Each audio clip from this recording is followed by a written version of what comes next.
It could be. It is. Holy cow. Welcome to another broadcast of Bricks Behind the Ivy.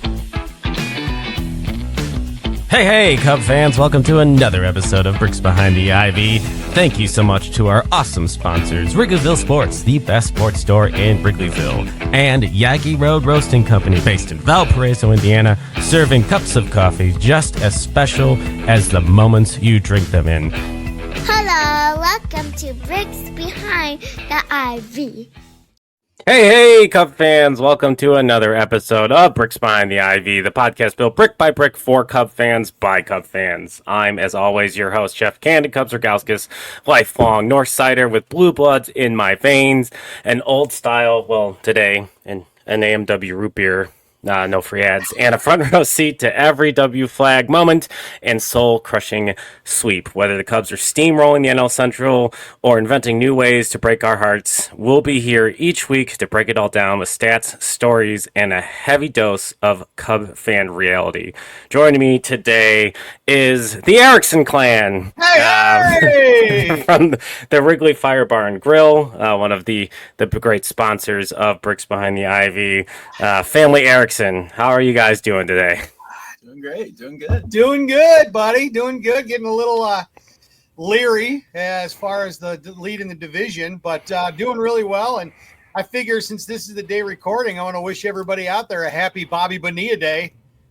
It's true. Bobby Bonilla is going to make more money today than I will in the next 5 to 7 years. It'll get paid $1.19 million every July 1st, all the way up until he's a ripe playing age of 72 years old in 2035. So there you go. That's why I was curious. We're down to the last 10 years of Bobby Bonilla Day. Yep. So baseball fans out there. Yeah, and enjoy Bobby Bonilla while it lasts, because you will miss it when it's gone. Yes, sir. Yes, sir. How you doing, Jeff? I'm hanging in there. On a professional level, I passed my licensing exam and ramping things up. Yep, to be a big boy now, where I wasn't a big boy before. But yeah, it's been a kick, and oh man, shameless self plug. It's my wife and I's birthdays are almost exactly 48 hours apart, and they're this weekend. So happy birthday! Gearing up for some festivities, and my kids are finally old enough to do fireworks, stay up a little bit later to do fireworks, so it should be a nice 4th of July. And if you are listening to this at that point, have a nice, safe 4th of July. Don't call Pat and with missing fingers and needing your house to be put out, because that's leave it to the professionals. Sit back and do this. Exactly. Because I'd like to remind you, if you are in Illinois, fireworks are illegal here, believe it or not. But you would never guess sparklers. Yeah, exactly. So before we get rolling, let's do some housekeeping. We want to shout out our friends at Yaggy Road Roasting Company, a boutique coffee roaster based in Valpo, Indiana. My alma mater, Go Beacons, and Yaggy's owned by 3 fellow Valpo alums, and they roast coffee as special as the moments you drink them in. And make sure you're leaving a subscribe, or hitting the subscribe button and leaving a review on your favorite podcast app. It helps us find more brickheads. And also subscribe to our YouTube channel, the Bleacher Bunch Network, the home of Cubs PS Plus with Mike Waller, Sun Ranto with Danny Rocket, Cup of Cubby Blue with Sarah Sanchez, The Bleacher Bunch Show with all of us, Baseball Rabbit Hole with Michael Cotton. And if you are a Patreon supporter, the best way to support Bricks Behind the Ivy and The Bleacher Bunch is by joining the Patreon. You get the daily Cubs recap show called Cubs Pod. So make sure you check out the Patreon. There's a link in the description of this podcast, and join today.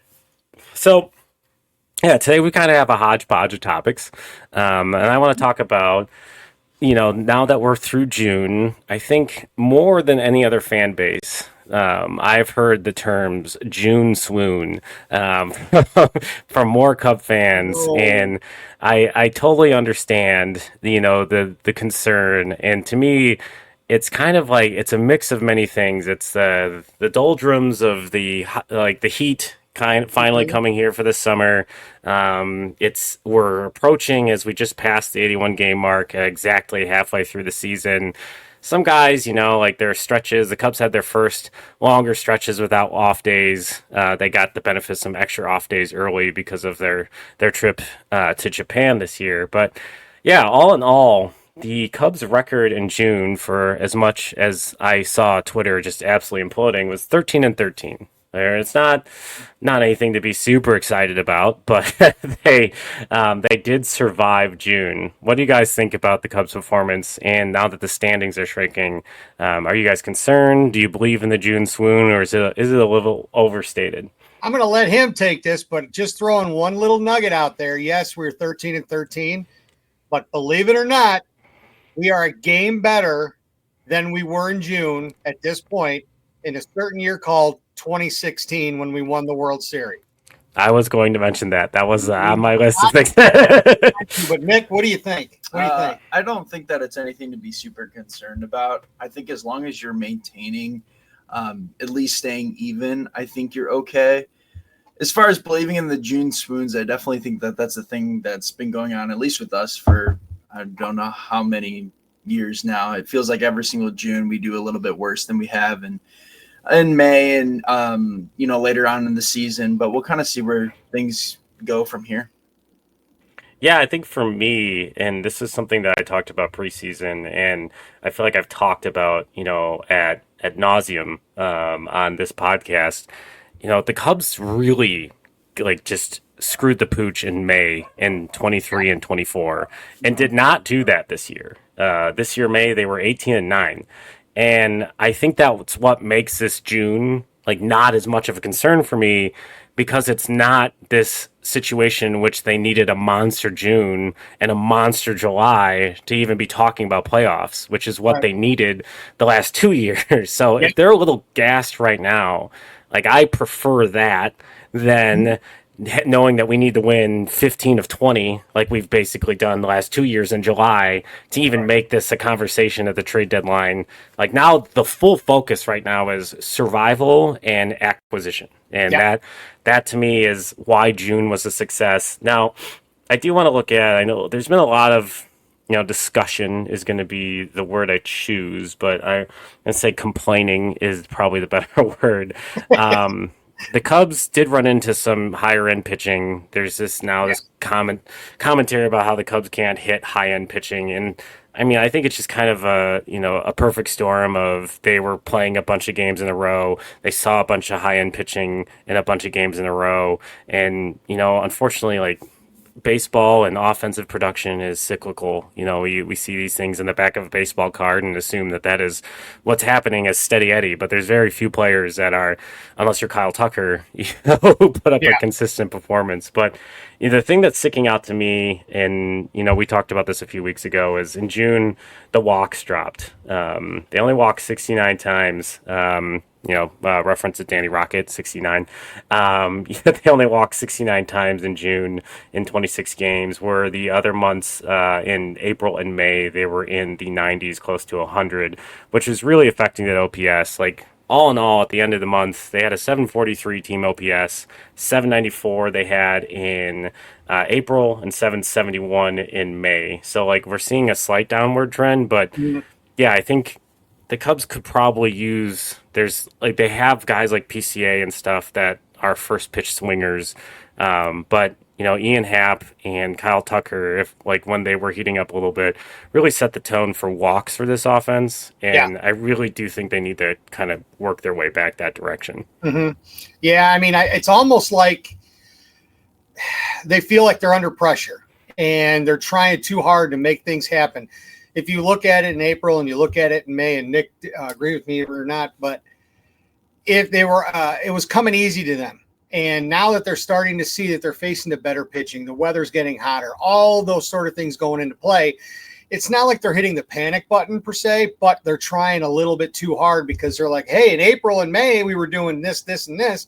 Now we're not, so we got to try harder. And that's why you're seeing a lot of the first pitch swinging, or they're chasing bad balls just to try to make something happen. I mean, I don't know what our stat is in regards to the team with runners in scoring position. I can't imagine it's all that great, because I've seen a lot of times where we've left guys second and third. We've had only one out and we get nothing. But I think they're just trying a little too hard. But like Nick was saying before, I don't think it's time to hit the panic button just yet, just because of the fact of the cushion, like you said, the cushion that we had back from April and in May. Nick, what do you think? I think it's just like one of those mid-season tests. I think every team kind of has to go through this before the All-Star break, where it's like, okay, I've been playing X amount of games since the beginning of the season, and every player is going to kind of be tested as far as their longevity goes on how or if they can stay consistent throughout that first half of the season. I think that unfortunately this happens to a lot of players before the All-Star break, where they kind of, unless your name's Cal Raleigh, where you kind of just see a little bit of, decline in your performance. And I don't think that's anything to get super crazy about yet, because, you'll have a couple of days off here where you can, return to normal and kind of gain some rest. But I don't know. I think as long as they just kind of stick to the plan as far as having the same mindset as they did in Japan and heading into Chicago for the first couple games of the season, as long as they keep kind of that mentality, I think they'll be fine. Yeah, and I think, I'm looking at some advanced stats, which will be our BBTI Nerd alert! Nerd alert! Yes. moment of the podcast. Just looking, compared to other teams, like 300 batting average for batting average and balls in play is the average in Major League Baseball. And the Cubs in June, they saw a significantly lower batting average and balls in play. I just had the number.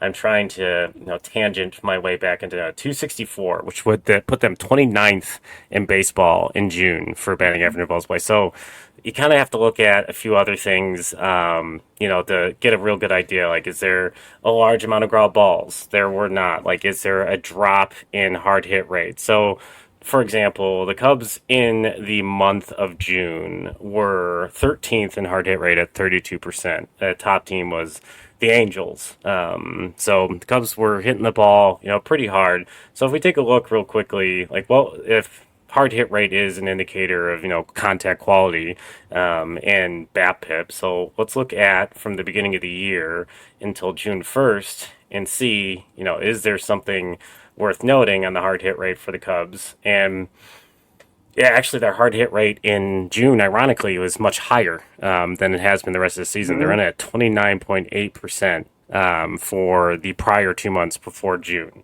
But their batting average on balls in play in the prior 2 months was 300. Mm-hmm. So, they're hitting the ball harder, yeah, but they're running into some buzzard luck. So, yeah. To me, and Alex Cohen at this point, and I really want to talk about this very quickly, and we can move on, is the Tariq Skubal game. The Cubs had really, really hard contact versus Skubal in that game, and they had a pretty solid approach, but the results looked like a typical Tariq Skubal start, in which he had a bunch of strikeouts and limited the runs, and they lost that game with, it was a very close game. At the end all be all, Ben Brown was extremely dominant and fun in that game before his demotion in recent weeks, but, the approach wasn't bad. The hard contact was there. And I always get, when I'm tweeting during games, I get people who are like, I don't want to hear about the stats. But, they do mean something. Yeah, they don't mean something sometimes. But, if your expected batting average in a game is 600, but you have one hit, it means you're hitting the bejesus out of the ball right at people, right into a shift. And that's, that, to me, it's about the approach. So, unfortunately, I think, when you're looking at the batting average and balls in play and you're looking at the hard contact rate, there's some positives here that they can carry over. Now, maybe there's some aggression that they exchanged for hard contact, hitting early pitches, and that saw the decrease in walk rate. So it'll be interesting. I don't think this is an offense that's in regression. No. I think this is an offense that is become very apparent that they need to potentially address third base as a trade deadline, unless Matt Shaw in the next few weeks starts hitting like gangbusters. But even then, I would rather have him force the issue to get more at-bats instead of them not address it, which seems to be, at least per the scuttlebutt out there, what they're intending to do. Oh, yeah, absolutely. I mean, and as far as third base is concerned, I mean, how many of these have we had over the years that, hey, this is going to be the next best thing. I mean, I hate to bring up this name, but Gary Scott. We all remember how this guy was supposed to be the greatest thing since sliced bread, never panned out. They've had so many third basemen. I know, Jeff, you and I have talked about this in the past, but how many third basemen since probably Aramis Ramirez have we had that we thought was going to be good and not? The problem with Matt Shaw is that his fielding is unbelievable. Probably the best we've seen at third base in quite a while, minus maybe Chris Bryant. But, he's at a point where hitting, though, is you can't really send him down to AAA because AAA, he'll put up, a batting average of damn near 400, but then you bring him up here and he struggles. So he's kind of in the in-between, and they're going to either, like you said, they're going to need to figure it out and fix it somehow. I don't know. That's why they pay those guys the big bucks. Or they're going to have to address it, come this trade deadline here. Now we can say the end of this month. So, I don't know how the heck they're going to do that. But, I do honestly think that that's one big thing they need to address. They also need to address to see if we can get another top pitcher. We've been doing all right. We've been getting by, despite everything, been getting by pretty well. Shota obviously came back this week, looked phenomenal. But you've got Colin Ray and Matthew Boyd. They've been touched up a little bit here and there, but they're still okay. And we don't know what to see out of Ben Brown. And Tyon has been really good up until the last outing. So I actually do think they need to address that as well. Yeah, and I think that's, we had Cody Delmendo, episode blog, talking about some pitching targets. Yeah. And it seems like it's going to take a while for top-end pitching to really establish, as there are a lot of playoff spots, up for grabs. But, the Cubs are apparently, per John Heyman and all the other pundits out there saying that they're casting a wide net and they're going to be extremely aggressive, which is what you want to hear. I think I have some concerns, and I'm curious what you guys think about. We've got a lame duck GM, a lame duck assistant GM. I was not aware that it's also Carter Hawkins' contract year. And we have Kyle Tucker, who could walk at the end of this year. There's a lot of things I feel like make me in my, the long-term team, every season is sacred. Don't blow a playoff shot when this team seems to be pretty good. They're very close to, being a very good challenge for the playoffs this year if they make some decisions. But if they do, mortgage the farm system and Kyle Tucker walks, we don't have a GM, we don't have an assistant GM, I feel very differently about the trade deadline approach. What do you guys think? How do the Cubs thread the needle here when there's this 2000 political reference hanging chad of uncertainty on some of the free agency of Kyle Tucker, and then not knowing where our GM's going to be? That's a really good question. I think Tucker will definitely be a huge question mark as far as our guys going to go. I know he's going to demand a really big contract, and I've heard numbers up to $500 million, and the Cubs haven't spent that money in a long time. As far as, I think Tucker was the biggest contract signing that we had. Yeah, we've had, we had Dansby at 177, and we've had some other big deals. Maybe not as far as monetarily, but you had Lester and the Hayward thing. But yeah, you're right. Tucker is going to demand that kind of money. Yeah, he's gonna demand a lot of money. As far as, so it's up to them really to PCA too. Yeah, well, we don't know if they're gonna re-sign him as far as 100 to 200 million for 10 years, because they don't like to do a lot of longevity. But what I'm trying to say is that the GM and the assistant GM and all of those guys have to make an impact, and it's going to be up to the trade deadline for them to make an impression on, not only the success for the rest of the season, but also the fan base. It literally all depends on what they do. Will dictate kind of where their careers head next, if it's here, if it's somebody else. So what do you think? Yeah, I agree with you. It's honestly, to quote a phrase we hear around the firehouse a lot, it's time to put up or shut up. They're going to need to actually kind of come up with this. This is going to be the biggest trade deadline probably of their careers. And by meaning, I mean front office. And because like Jeff, like you were saying, we're on the verge of possibly something big. This is a team that yeah, we're down a little bit in pitching with Justin Steele being gone, but this is a team that could push deep into the playoffs, if not further. And if we let this opportunity slide just because you got Ricketts sitting in the ivory tower saying, hey, we're just trying to break even, we can't do that. And I mean, the iron's hot. We got to strike now. So like I said, I would be definitely paying attention. And I also do think, and I listened to a bunch of people on the score, that I don't think the Cubs are going to wait till the actual deadline. I think there's going to be some deals well before that.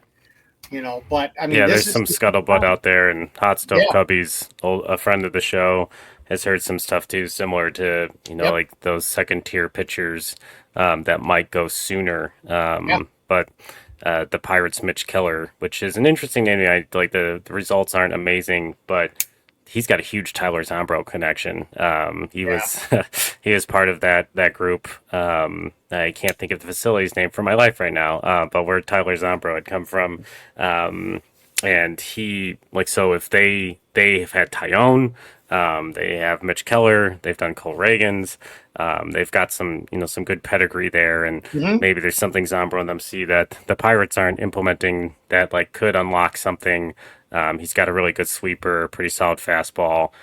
Maybe he could benefit. I like the idea of it for addressing the rotation sooner rather than later, because I think Colin Ray has performed exactly as we expect, admirably as a fill-in. It's just the Cubs have needed a lot of fill-ins this year, as the back end of the rotation has left a lot to be desired. But yeah, I think we can kind of put that to bed. July is here. The Cubs have about 12 games left. I'm not doing the math. 13 games, depending on an off day. I didn't look at the off days before the All-Star break. And I think it's a good transition to talk about Cubs that we feel are deserving of the All-Star team. And don't forget, today's episode is brought to you by Wrigleyville Sports, the go-to spot for Cubs fans since 1990. They're located right across the street from Wrigley Field. They've been hooking up fans with the best Cubs gear for over 30 years, from classic Cubs tees to caps, bobbleheads, banners. If it's Cubs, they've got it. And are you heading to the ballpark? Make sure you get their custom jerseys, which we're giving one of those away in today's episode as promised. And get your name and number on the back and have it ready before first pitch. So next time you're in Wrigleyville, make sure you walk right past the chain store across the street and go to Wrigleyville Sports and tell them your guys at Bricks Behind the Ivy sent you. Doggone it. Well, yeah, it's All-Star break almost here. What are you thinking? Yeah, I mean, I'm excited. I'm going to the Derby. I've gone to the Home Run Derby every year since 2021, except for the year in LA, because flights and the tickets were astronomical, so we could not afford to pull it off. But we're driving down to Georgia, a road trip. My friend from high school and heck, even junior high. One of my best friends in the world, big Sox fan. Don't hold it against him. Oh, Lord. Well, you got a 13-hour drive to change his mind. But well, we've done it a few times. We did Texas last year, and the way back from Texas, the air conditioner in the car we had broke, so it was 100 degrees out, and we had bought a cooler, filled it with ice packs, and we're shoving them in places we can't mention because I try for this to be a family show in order to stay cool for 15 hours. But I'm also, shameless plug here, very, very excited. Metropolis, Illinois. We're going to be slinging through there because it's on the path. I'm a huge Superman guy. I'm going to see the new Superman movie on July 10th with my wife, IMAX 3D. I have a Superman costume I bought that I'm wearing to the movie. You better wear that on a pod. I will. Bricks Behind the Ivy Nation. Wouldn't you love to see this man in a Superman costume? Comment below. Let us know what you think. Yeah, leave those comments.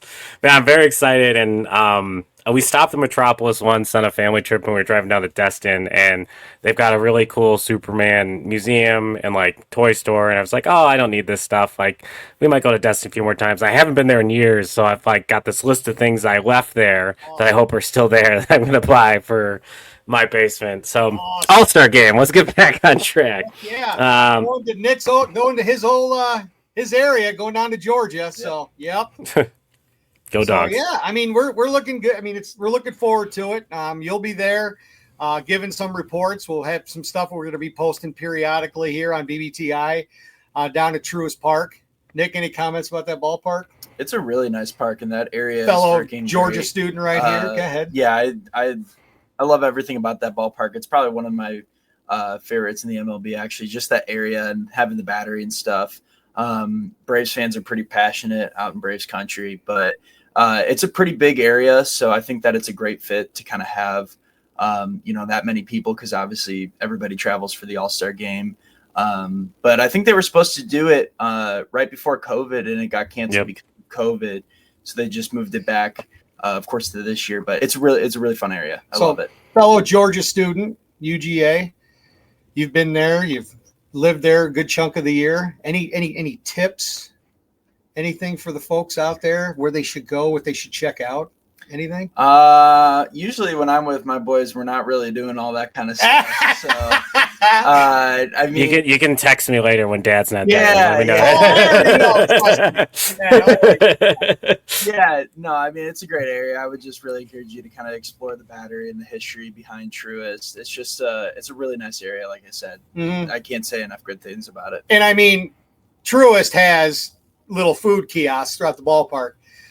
In my opinion, and people out there will probably be turning their nose up when I say this, but they got food kiosks from the Waffle House in that ballpark. And I mean, my God, you can get a cup of smothered, covered in junk while you're watching the game.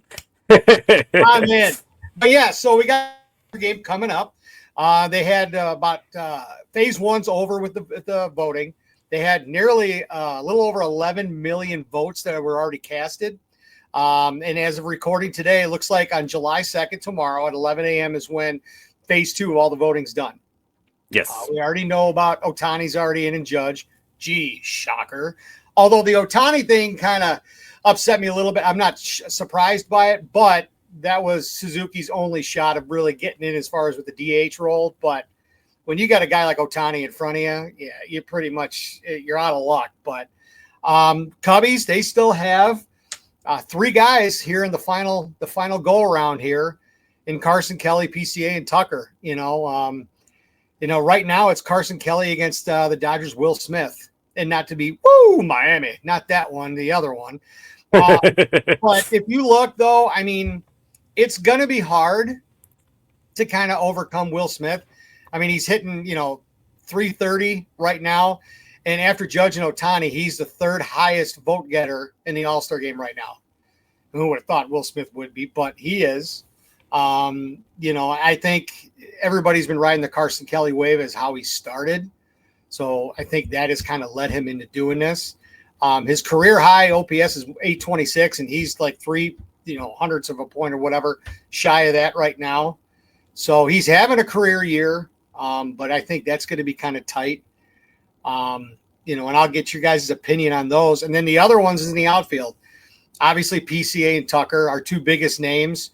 PCA, he was only one of 6 players that has gotten more than 3 million votes. So that shows you not only the kind of year he's having, but the kind of exposure he's having. So his name is out there all over the country. It's not just here locally in the Midwest or just in Chicago. And Tucker, he's looking for his 4th straight All-Star game. He's 5th in OPS in major leagues and 7th in WAR right now. So you've got that in addition with PCA is probably the only player right now that's on track to be the 40-40 club with 21 homers and 24 stolen bases up to this point. So, I mean, as far as the outfield, they've got a lot of competition to kind of go over. The Teoscar Hernandez, Andy Pages, Juan Soto, although we know how Juan Soto started really bad, but he's kind of come on here in the last 20 games. And his other boy, old Ronald Acuna Jr., who is playing lights out for Atlanta since coming back for his injury. So that's what we're looking at right now is Carson Kelly, PCA, and Tucker. That's my thoughts. I mean, I pains me to say it, I don't think Carson's going to make it. I do think that PCA and Tucker do have a good shot. Nick, what do you think?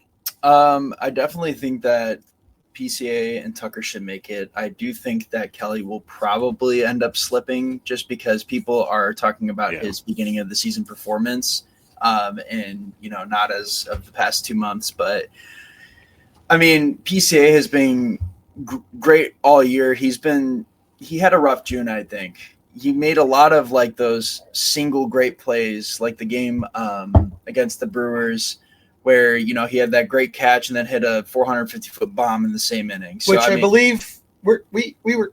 Yeah, you're celebrating your 21st in the bleacher. Yes. Yeah, okay. Continue. Sorry. Yeah, so like he'll have those games where he puts up those big moments, and those moments are spreaded across social media, and everybody hypes him up. But I mean, in reality, he has been struggling as of recently. But I think that just the popularity that he's gained this year and the moments that he's and shown people that he can be a big star, I think so. Definitely deserves, I think, to be in the All-Star game. He's like one of the most fun players to watch in the MLB right now. So I think he and Tucker should be in the All-Star game without a doubt in my mind.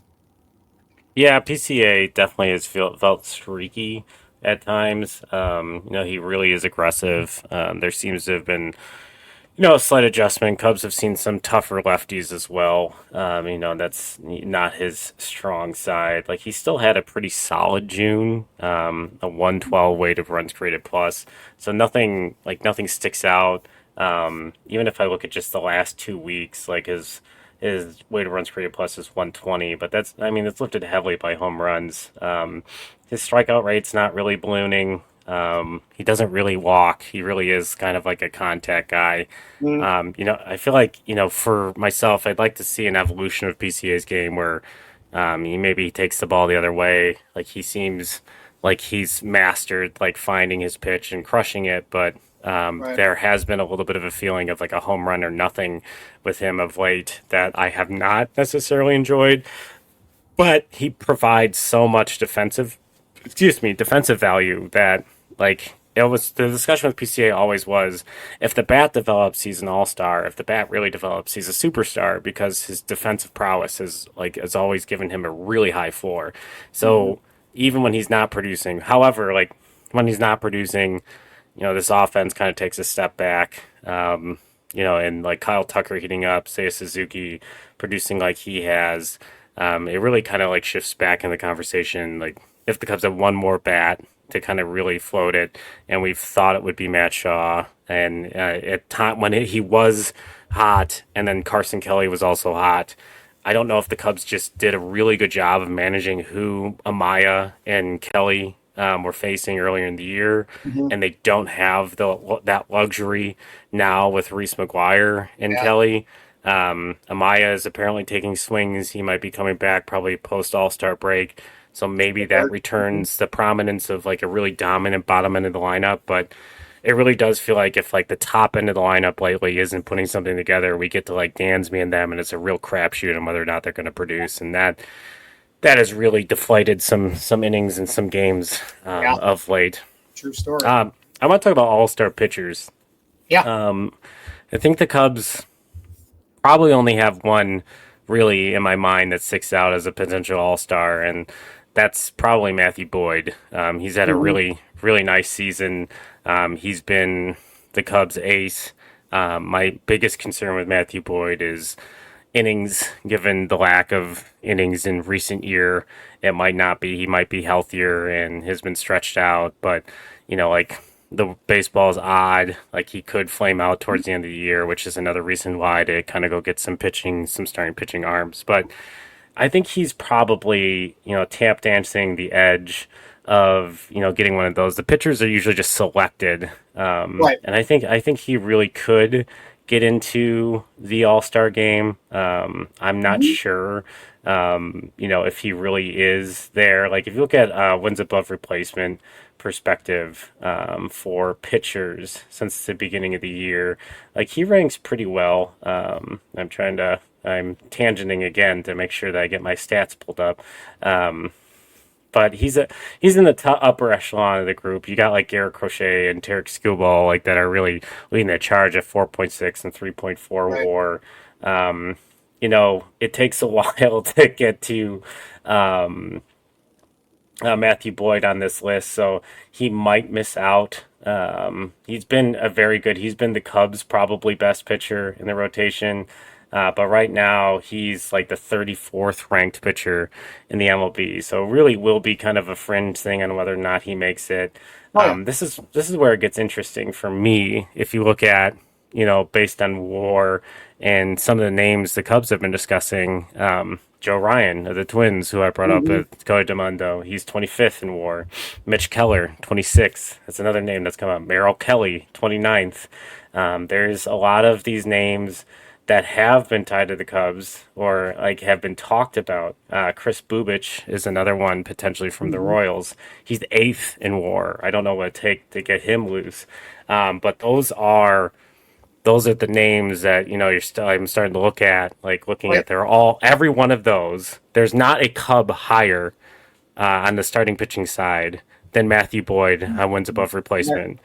And all the targets they're looking at, no matter what you feel about them and whether or not it's enough in the upgrade, currently all have better wins above replacement than the best pitcher on the Cubs. So, no, I would argue that Shoto Imanaga, if he was healthy, he'd probably be on this list. But adding one of those guys raises the floor of this team, and it's becoming very important. But what do you guys think of Matthew Boyd this year? I think he's been a pleasant surprise. I know that he had potential. Obviously, Cleveland's been really good these past couple years, or at least these past two. And, I know my eyes kind of opened a little bit when I saw that, one of their starters was kind of coming on over. I knew that he always had it in him. His stuff is usually pretty good. But again, I know he had a couple injuries when he was in Cleveland, but I mean, as we've seen this year, a healthy Matthew Boyd looks to be really dang good. And I think that he definitely has the ace qualities.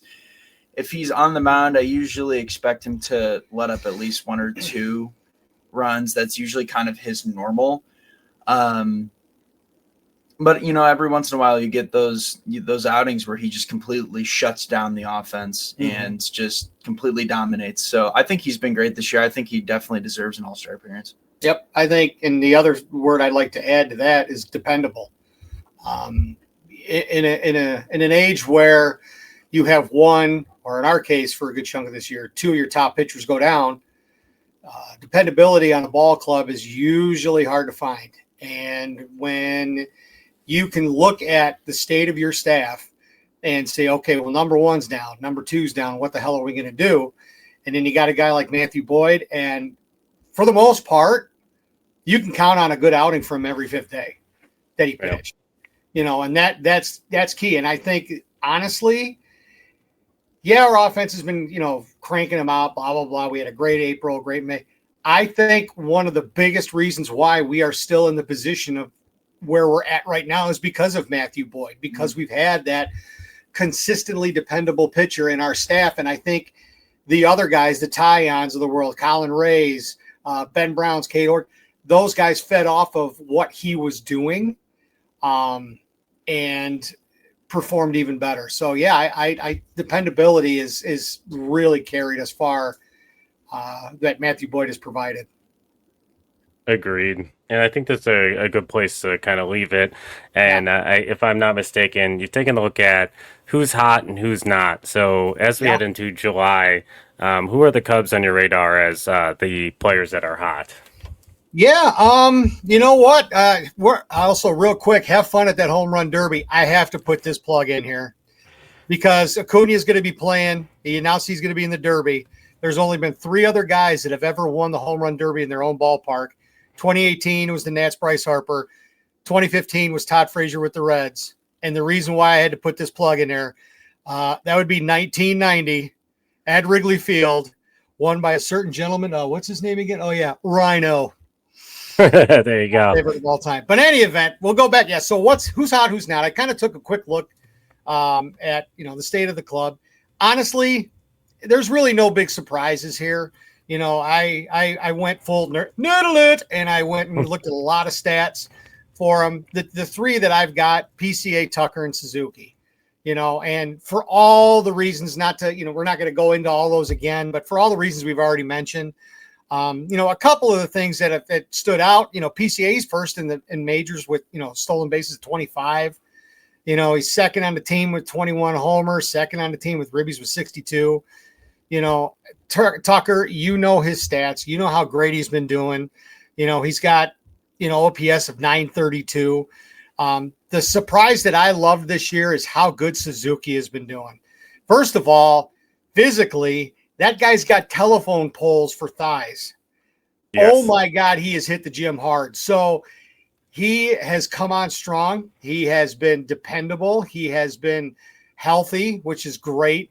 It also seems like a lot of times, and it'll actually be in the names, I got the who's nots, where other guys are faltering. Suzuki seems to be picking up. I love the relationship that, they've been doing the memes and whatever of Step Brothers, the movie, but it's been PCA and Suzuki. So I kind of like the energy that are feeding off of both of them. But I mean, he is just going crazy. He leads the majors in RBIs. And it's almost like we're finally getting what we paid for in Suzuki. Now, I never thought he'd be leading the majors in RBIs. I thought he was going to be a dependable hitter. But yeah, I mean, so those are the three guys I got for the who's hot. Who's not, again, not too many surprises. And again, folks, this is all opinionated. So if you agree with me, disagree with me, maybe I forgot a name, maybe some of us forgot a name, hit it up in the comments below. We'll take a look at it, reach out to you. But the who's not, the three that I've got is Matt Shaw, and that's only because of his bat. I mean, he's got a lot of struggles at the plate. It's almost like he went down to the minors, came back, fixed something, did great for maybe a week, and now I think all the scouts and all the other National League teams or other major league teams for that matter kind of picked up what he's doing, figured it out, and now he's back to struggling again. So you got that. The second I have is Ian Happ. Talk about streaky. I mean, that guy is about as streaky as it comes. He'll have a 2 or 3 day stretch where he's just knocking the cover off the ball and then nothing. And he's got 12 homers, but he's only hitting 240 with 82 strikeouts already. Can't have that, especially with Counsell kind of messing around and tinkering with the lineup, moving him up, down, whatever. Can't have it. And that actually goes along the same lines with my number 3, and I hate to do it because I love the guy. Going to be having a little bit of a homecoming. Maybe he's going to attend the All-Star game. Who knows? But Dansby Swanson. Again, he's got the second worst OPS on the team at 727, and he's only hitting 245. Again, though, like Shaw, his fielding has been impeccable. He's back to the old fielding Atlanta Brave Dansby Swanson. He just can't seem to hit water if he fell out of a boat lately. So that's what I've got for my who's hot, who's not. Nick, any changes, any addition, subtraction? Just one thing to add about Dansby. I think, honestly, he's probably as streaky as it gets compared to Ian Happ. I think that when he is hot, he is just doing great for about 2 weeks, and then he'll just kind of fade out a little bit. My cousins in Georgia who, grew up watching Dansby and watched him kind of transform into this MLB superstar who, brought them a championship and a bunch of great memories in Atlanta. They've said the same thing where he is just, he's either doing really well or he's not. And he had that, 2 weeks, I think in early June where, he was doing really well. But I don't know if it's just mechanical or if he's just all up in his head. But unfortunately right now he is just not performing the way we need him to.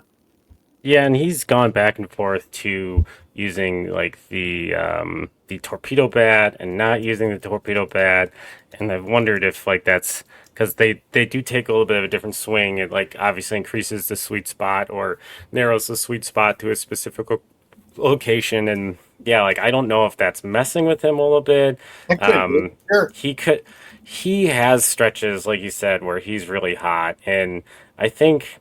In some cases, like it's tough because, yeah, he is he's very similar in my thought process as PCA because, the issue is like they both have a floor of, a certain defensive ability that makes them valuable. But like when they're doing the bat, when they're not doing the bat, like it changes the outlook of the team. And it's, like once again, that's kind of why they really need another bat for this team so that, we can feel very comfortable about the offense. And Right. obviously my dream is still Eugenio Suarez, the classic Cubs killer, but like he plays very good third base. He hits for power. He's having a really good offensive year, and as the Diamondbacks continue to fade out in a challenging West, and hopefully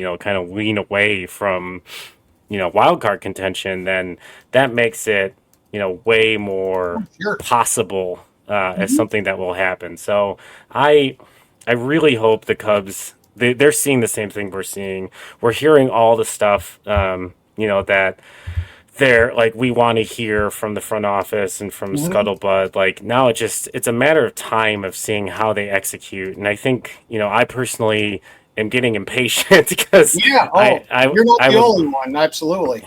Because it's like every time, you see something that doesn't go the way you want it to go, or the team's not playing the way you think they should be playing, then, it leaves this world where it's like, well, if we could just make a move, and it's just too early. And so reinforcements are coming, and it's really going to be about, surviving this stretch. And, that's where it is. But I think, before I let you guys go, we do have our contest that we did promise, and we have to pick. I'll do the big winners for the Cub tickets and the custom jersey. So I'm doing to a name selector wheel. I have a While list. he's doing that, folks, like I said before, we're going to be having Jeff will doing some posts from the All-Star game down in hot Atlanta. That's what you guys call it down there? Go Dogs? Yeah, all right. Sure. We're doing that. Harry might make an appearance. Harry's going to be out in enemy country up there in Cheesehead Land in Milwaukee. So I got to drive him up there and kind of keep an eye on him and chaperone him a little bit. So, so stay tuned.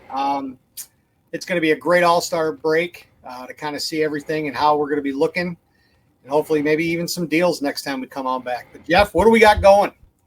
All right. So, as promised, and you have to tell me, you have to contact me after you hear your name on the show. But we had a bunch of entries, and I'm really excited to. This is for the pair of Cub tickets.